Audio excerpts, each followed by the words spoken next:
જય જગન્નાથના ગગનભેદી નાદ, વૈદિક મંત્રોચ્ચાર અને મહાઆરતી સાથે ભાવનગર શહેરમાં ભગવાન જગન્નાથજીની 41મી ભવ્ય રથયાત્રા નીકળી. સુભાષનગરથી ભગવાન જગન્નાથજી, ભાઈ બળભદ્ર અને બહેન સુભદ્રાજીની વિશેષ પૂજા અર્ચના બાદ રથને વિધિવત પ્રસ્થાન કરાવવામાં આવ્યું. રથયાત્રાના પ્રારંભ પ્રસંગે કેન્દ્રીય રાજ્યમંત્રી નીમુબેન બાંભણિયા, જીતુ વાઘાણી, પ્રસિદ્ધ કલાકાર મોરારી બાપુ, જિલ્લા પોલીસ વડા સહિત અનેક મહાનુભાવો અને આગેવાનો ઉપસ્થિત રહ્યા. ભગવાનના દર્શન અને આશીર્વાદ મેળવવા માટે મોટી સંખ્યામાં ભાવિકો ઉમટી પડ્યા અને સમગ્ર શહેર જય જગન્નાથના ઘોષણાથી ગુંજી ઉઠ્યું.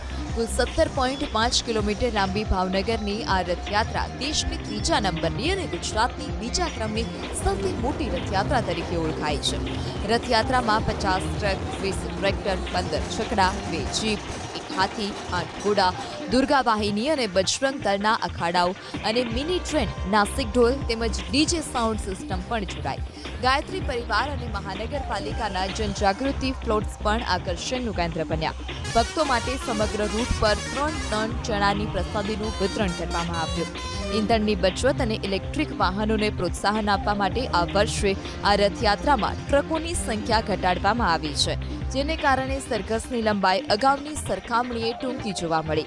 રથયાત્રા શાંતિપૂર્ણ અને સુરક્ષિત રીતે સંપન્ન થાય તે માટે પોલીસ દ્વારા સમગ્ર રૂટ પર ચુસ્ત બંદોબસ્ત પણ ગોઠવી દેવામાં આવ્યો છે. ભક્તિ, આસ્થા અને ઉત્સાહના આ અનોખા માહોલ વચ્ચે ભગવાન જગન્નાથજીની ભવ્ય રથયાત્રા શહેરના વિવિધ વિસ્તારોમાંથી પસાર થઈ. ભગવાન જગન્નાથજીના આશીર્વાદ સાથે ભક્તિ અને ઉત્સાહથી છલકાતી ભાવનગરની આ ભવ્ય રથયાત્રા સમગ્ર શહેરમાં ધાર્મિક માહોલ સર્જી ગઈ. ડીઝલ અને પેટ્રોલની જે પરિસ્થિતિ છે એને ધ્યાને રાખીને અમે આમાં ઓછામાં ઓછા વાહનો થઈ શકે એ રીતે અમે આ વખતે વ્યવસ્થા કરી છે. ટ્રકોની સંખ્યા પણ ઘટાડી છે. બાકી અખાડામાં ઘણી બધી સુવિધાઓ અને અદ્યતન બધા સાધનો બધા છે.